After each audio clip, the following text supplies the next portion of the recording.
They say you can get a mansion in the American Midwest for the price of a used car. They don't tell you why. My name is Marcus Webb, 32 years old, graphic designer, single, no kids, just a guy who wanted space, real space, not a cramped New York apartment where you can hear your neighbor's arguments through the walls. I found it online. Holloway House, Meridian County, Illinois, 6 bedrooms, 4 bathrooms, 12 acres of land, swimming pool that hadn't seen water in 20 years. Price, $47,000. The realtor, a woman named Patricia with too much lipstick and not enough honesty, showed me around on a sunny Tuesday afternoon. Sunlight poured through every window. Birds sang outside. The old oak floors creaked in that charming way old houses do. "There's just one room that's locked," Patricia said, stopping at a door on the second floor. "Storage. Previous owner's stuff. We'll have it cleared out before you move in." I didn't think anything of it. $47,000, 12 acres. What could possibly be wrong with it? Everything, Marcus, everything. I moved in on November 1st. Fall was ending. The trees were almost bare. The first real cold had settled over Illinois like a blanket made of ice. The first week was fine. I painted the living room, fixed a broken window in the kitchen, explored my 12 acres of woods and overgrown fields. I felt like a king in my own kingdom. But that locked door on the second floor, it was still locked. I called Patricia. "Hey, the storage room, you said someone would clear it out." Silence on the line for 3 seconds too long. "I thought they did. Let me make some calls." She never called back. I tried calling 3 more times, voicemail every time. So I did what any curious person would do. I found a hammer and a crowbar, walked up those creaking stairs, and I put the crowbar against the door frame. I swung the hammer once, twice, 3 times. The door didn't budge, not a splinter, not a crack, the wood didn't even scratch. I stood there breathing hard, staring at that door.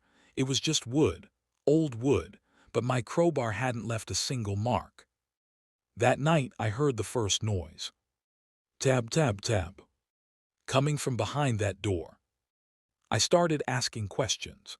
The nearest neighbor was a farmer named Old Man Harlow, lived about 2 miles down the road. His skin was like leather from 70 years in the sun, and his eyes went narrow when I mentioned Holloway House. "You bought it," he spat on the ground. "Boy, you're either brave or stupid. Ain't decided which." "What do you mean?" He looked at me for a long time, then he started talking. "The Holloway family built that house in 1892. Ezekiel Holloway, his wife Martha, their 3 daughters.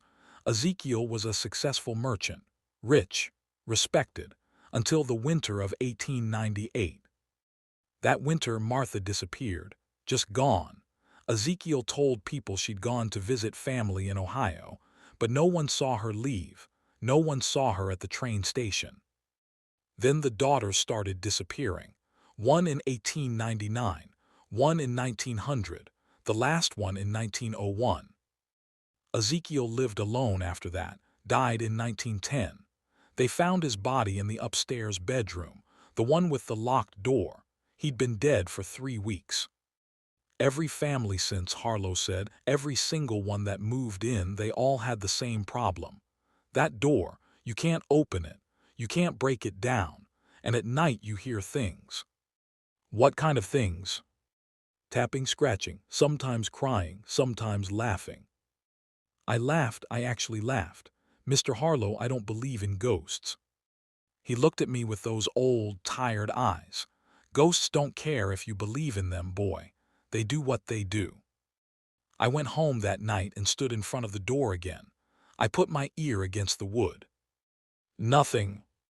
I pressed my palm flat against it. Cold, freezing cold, like touching ice in the middle of winter. I pulled my hand back. The cold stayed on my skin for 10 minutes. That night the tapping started again, but this time it was louder, faster. Tap, tap, tap, tap, tap, tap, tap. Like someone was in a panic, like someone needed help. I grabbed my phone and recorded the sound. I played it back. Behind the tapping, so faint I almost missed it, there was a voice, whispering, one word over and over. Help, help, help. I didn't sleep that night. The next morning, I did something I should have done earlier. I looked for another way in. The attic was accessible through a pull-down ladder in the hallway ceiling. I climbed up with a flashlight and started looking for anything connected to that room. The attic was full of old trunks, broken furniture, dust so thick it looked like snow. I opened every trunk. Most were empty. Some had old clothes, yellowed newspapers from the 1920s, a few rusted toys. But in the last trunk, pushed into the farthest corner, I found something. A journal, leather-bound. The pages were brittle and brown. The handwriting was elegant, feminine, and frantic. December 3, 1898. My dearest Ezekiel has changed. Something has taken hold of him. He speaks to people who aren't there. He laughs when there is nothing funny. Last night I woke to find him standing over my bed just watching me. When I asked what he was doing, he said, counting your breaths. December 17, 1898. I am afraid, truly afraid. Ezekiel has locked himself in his study for 3 days. He won't eat. He won't speak. Through the door I hear him talking to someone, a woman I think, but no one has visited. January 4, 1899. I heard it today, a voice from the basement. It was singing, a child's lullaby, but there are no children in this house except our own, and they were with me. I went to check. The basement was empty, but on the floor, written in dust, were the words, "She is waiting." The journal stopped there. The next pages were torn out, just ragged edges where someone had ripped them away. I turned to the back cover. Something was written there in pencil, so faint I almost missed it. The door is not to keep us out, it is to keep her in. I should have left. I should have packed my bags and driven away and never looked back. But I'm a journalist at heart, or maybe I'm just stupid. I had to know. I started recording every night, setting up cameras in the hallway, leaving voice recorders by the door. The footage showed nothing. The door stayed closed, but the audio was different. Every night starting at exactly 3:03 a.m. the sounds began, tapping, scratching, whispering. And sometimes when I listened very closely I could hear a woman singing. A lullaby, the same one from the journal. Hush little baby, don't say a word. Papa's gonna buy you a mockingbird. I started sleeping with the lights on. Thanksgiving night, alone in that house. I made myself a small dinner, drank a bottle of wine, tried to pretend I wasn't terrified of a door. At midnight I heard footsteps. Not tapping this time, footsteps, walking across the second floor, heavy. Deliberate. I grabbed my flashlight and went upstairs. The hallway was empty, the door was still closed. But the footsteps continued, walking back and forth, and then they stopped. Right in front of me. I could feel it, something standing there, something I couldn't see but couldn't deny. The air turned cold, my breath became visible. And then it spoke. Not a whisper, a voice, clear as day. He locked us in here, you know. I couldn't move, couldn't breathe. My husband, their father, he went crazy and he locked us in here and we died in the dark. I forced myself to speak. Who are you? I'm Martha Holloway, and these are my daughters. We've been waiting a very long time for someone to let us out. The door handle rattled. Will you let us out? I ran downstairs. I grabbed the journal from the attic. I read every page again, desperately looking for something I'd missed. And then I found it, a page I'd somehow overlooked, stuck to another page by age and moisture. January 15, 1899. I have discovered the truth. My husband has not lost his mind. He has found something, a presence in this house that existed long before us. It speaks to him. It promises him things, power, wealth, immortality. In exchange, it demands sacrifices, our daughters, me. It wants to consume us, to wear our bodies like clothes. I will not let this happen. I have found a way to contain it. The room upstairs. I will lead it there and I will seal the door. But the magic requires a price. A life. Mine.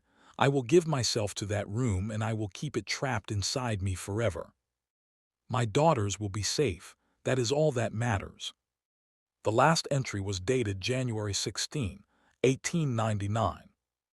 I am going upstairs now. I have said goodbye to my girls. They don't understand, but they will.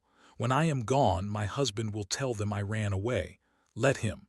Let them hate me. Let them think anything, as long as they are alive. If you are reading this, know that the room is not haunted by me. I am the prison. That thing you hear at night, that is what I keep locked away. Never open the door. Never. Never. Never. Never. I stopped reading. I dropped the journal. I understood now. The voice I heard wasn't Martha. It was the thing she'd trapped. The thing that had been pretending for over 100 years to be her. Waiting. Lying. Hoping someone would be foolish enough to believe. I ran upstairs. The door was still closed, but now it was pulsing slightly, like a heartbeat. I grabbed my phone. Called 911. 911, what's your emergency? There's something in my house, something in a locked room. I need help. I need someone to. The line went dead. I looked at my phone, full bars but no signal. The door handle rattled again. Please, the voice said, so sweet, so sad, please let us out. We're so cold, we're so lonely, please. I backed away. I know what you are. I know you're not Martha. Silence. Long silence. And then laughter. Not human laughter, something else, something ancient and hungry and patient. Clever boy, it whispered, but it doesn't matter. I've waited this long. I can wait longer. And one day someone will open this door. One day I'll be free. And when I am. The door shook violently. The walls shook. The whole house shook. I'll remember you, the one who almost helped, the one who almost set me free. I'll find you first. The shaking stopped. Silence. I stood there for an hour, 2 hours, until the sun came up. Then I packed my bags and I left. I sold the house 3 weeks later, took a loss, gave it to some investor who didn't ask questions. I moved to California, far away from Illinois, far away from that door. But sometimes, late at night, I hear it. Tab, tab, tab. Not from outside, from inside my head. And sometimes when I'm falling asleep, I hear that voice. I remember you. Last week I woke up at 3:03 a.m., the exact minute the tapping always started. My bedroom door was open. I always close it before bed, always. Standing in the doorway was a shape, just darkness. No features, no form, just a place where the light didn't reach. It stood there for 1 minute, 2 minutes, watching me. Then it whispered. Not long now. I'm telling you this because I don't know how much time I have left. I've been hearing things, seeing things. The darkness follows me now. I see it in reflections, in the corner of my eye, in shadows that shouldn't exist. The thing in that room isn't just in that room anymore. It's been reaching out, growing stronger, and I think I'm the key. By helping it, by almost opening that door, I gave it something, a connection, a thread it could follow. And it's following. If you ever find yourself in Meridian County, Illinois, if you ever see a house called Holloway House, don't go near it. Don't look at it. Don't even think about it. And if you ever hear tapping at your door at 3:03 a.m., don't answer. Because it might not be someone asking to come in. It might be something that's already inside, just letting you know it's there. Waiting. Always waiting. The Meridian County Sheriff's Department received a call on February 14th from a neighbor concerned about the resident of 147 Holloway Road. Officers arrived to find the house empty. All of Marcus Webb's belongings were still there. His car was in the driveway. His phone was on the kitchen table. The only thing missing was Marcus himself. On the bedroom wall, written in what appeared to be ash, was a single word. Soon. The case remains open. If you have any information about the disappearance of Marcus Webb, please contact the Meridian County Sheriff's Department. But if I were you, I wouldn't go looking. Some doors are locked for a reason, and some reasons are forever. If you like this story, please like, share, and subscribe. And remember, if you ever buy a cheap house in the middle of nowhere, check the locked rooms first, before they check you.